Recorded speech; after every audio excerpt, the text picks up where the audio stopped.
যারা এখনো নামজারি করেনি, পহেলা জুলাই থেকে তাদের জন্য মহা 4টি সুখবর প্রদান করা হলো।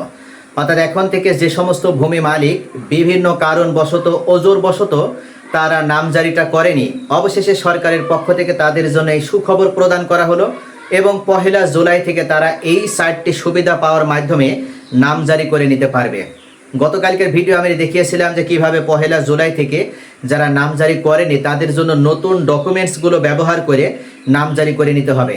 আর আজকের ভিডিওতে আলোচনা, নামজারি করার জন্য সরকার অবশেষে দীর্ঘদিনের অসুবিধা শুধু দূরই করে দিল না, এবার মহা 4টি গুরুত্বপূর্ণ টিপস এবং কৌশল নিয়ে এসে দিল এবং এই 4টি পদ্ধতিতে এই 4টি সুযোগ গ্রহণ করার মাধ্যমে আপনি আপনার দীর্ঘদিনের জমি যেটা নামজারি করা হয়নি সেই দলিল নামজারি করে নিতে পারবেন।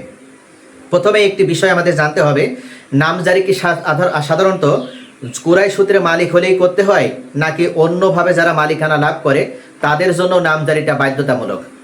একটি বিষয় মনে রাখবেন প্রিয় দর্শক, সেটা হচ্ছে নামজারি হচ্ছে এমন একটি বিষয় যেখানে আপনি যতক্ষণ পর্যন্ত নামজারির মাধ্যমে নিজের নাম সরকারের রেকর্ডে না উঠাতে সক্ষম হবেন ততক্ষণ পর্যন্ত এই জমির যে আপনি একজন বৈধ মালিক সেটা প্রমাণ করতে পারবেন না।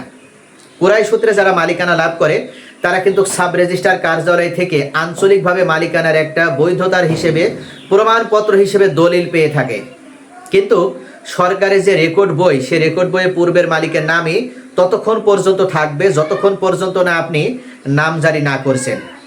ঠিক তেমনইভাবে ধরে নিই আপনার এলাকায় লেটেস্ট কোনো রেকর্ড হয়েছে, সর্বশেষ যে রেকর্ডটা হয়েছে সর্বশেষ রেকর্ডে আপনার পিতার নাম আছে।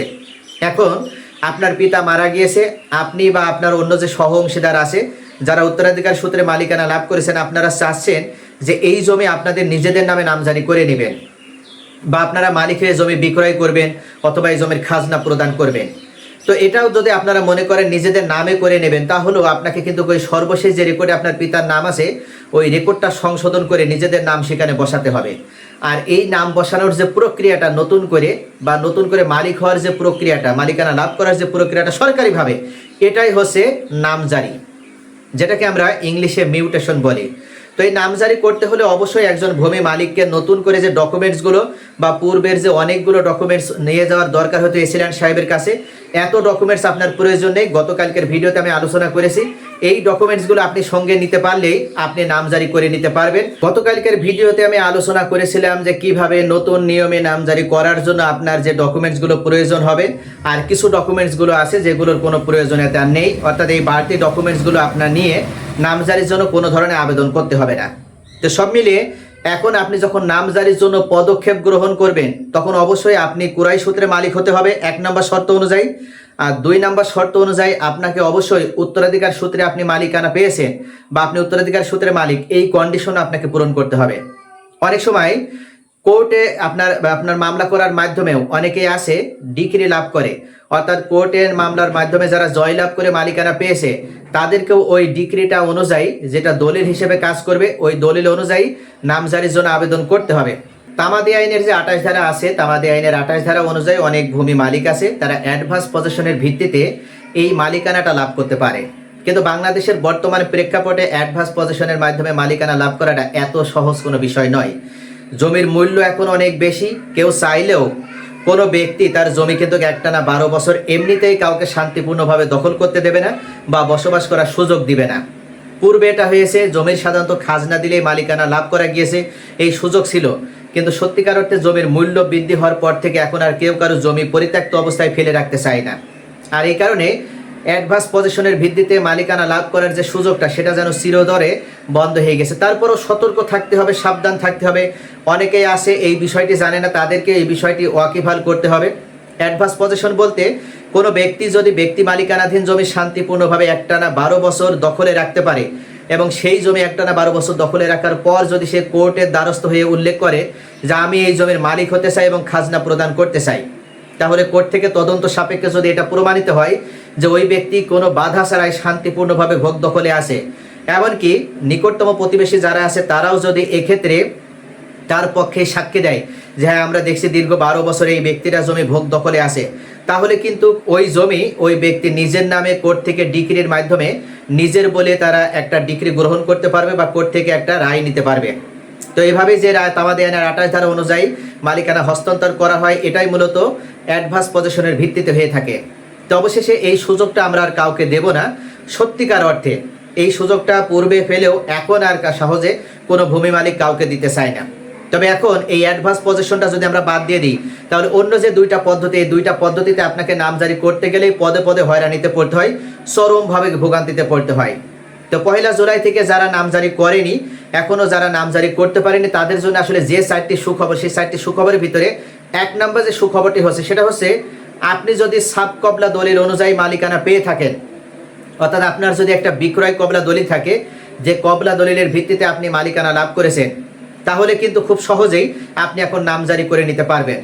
মনে রাখবেন, আপনার কবলা দলিলে যদি দাগ নাম্বারের ভুল না থাকে, আপনার কবলা দলিলে যদি কোনো ধরনের সৌহদ্দিতে ভুল না থাকে, আপনার কবলা দলিলে যদি খতিয়ান নাম্বারের কোনো ভুল না থাকে, বিশেষ করে তফসিল বিবরণীতে যদি কোনো ভুল না থাকে, ক্রেতা বিক্রেতার নামের বানানে যদি কোনো ভুল না থাকে, তাহলে আপনার নামজারি আর এসিল্যান্ড সাহেব আটকাবে না।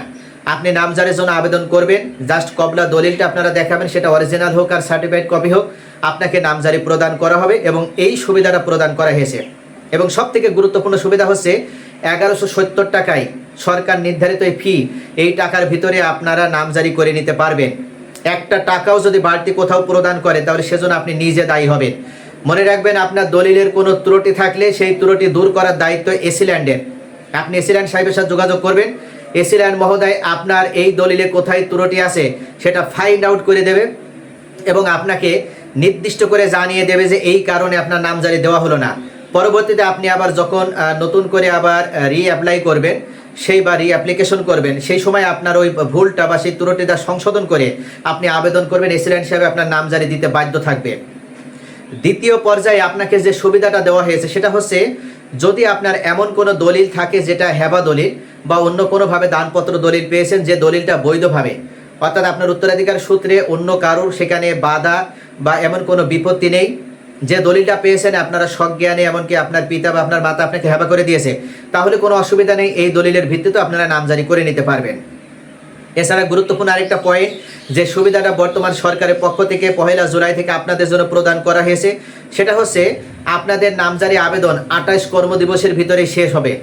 এমনকি ভূমি মন্ত্রণালয়ের পক্ষ থেকে জরুরিভাবে ঘোষণা প্রদান করা হয়েছে, নির্দেশনা দেওয়া হয়েছে, কোনোভাবে 1 কর্মদিবসও যেন কারোর বেশি সময় না লাগে। এমনকি আমরা কোথাও কোথায় দেখেছি, যেমন বরিশালের গৌরপুর থানাতে, এখানে বরিশালের এই যে গৌরপুর থানাতে কিন্তু মাত্র 1 দিন, অর্থাৎ 24 ঘন্টার ভিতরে নামজারি প্রদান করা হয়েছিল। তো অবশেষে বর্তমান সরকারও এসিল্যান্ডেরকে নির্দেশনা দিয়েছে, কোনোভাবে কোনো নামজারি যেন 28 কর্মদিবস অতিবাহিত না হয়, অর্থাৎ সরকারি ছুটির দিন বাদ দিয়ে 28 কর্মদিবসের ভিতরে একজন ভূমি মালিক তিনি পৃথিবীর যে প্রান্ত থেকে নামজারির জন্য আসুক না কেন, তার নামজারিটা করে দিতে হবে।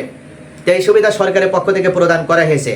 আরও একটা গুরুত্বপূর্ণ বিষয়, সেটা হচ্ছে 4 নম্বরে, যেটা আপনারা যদি নামজারির জন্য আবেদন করেন, তাহলে পূর্বে দেখা যেত যে আপনার নিজের অংশ বিভক্ত হয়ে আপনি নামজারি করতে পারতেন না।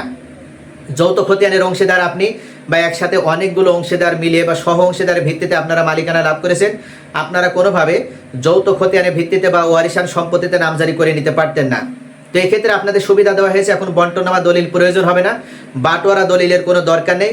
আপনারা সকল অংশীদার সম্মিলিতভাবে যদি নামজারির জন্য আবেদন করেন, তাহলে নামজারি আবেদন অ্যাপ্রুভ করা হবে এবং এসিল্যান্ড সাহেব আপনাকে নামজারি করে দিবে। এমনকি যদি আপনি পার্টিকুলারলি, অর্থাৎ আপনি যদি ইন্ডিভিজুয়ালি যদি আলাদাভাবে নামজারি করে নিতে চান, সে সুবিধাটাও পাবেন। তবে মনে রাখবেন, আপনার অংশ আপনি আলাদা করে নিতে পারবেন, স্পেসিফিকলি আপনি কোন দাগে কোন দিকে দখল, এটা কিন্তু আপনি নির্দিষ্ট করে পাবেন না।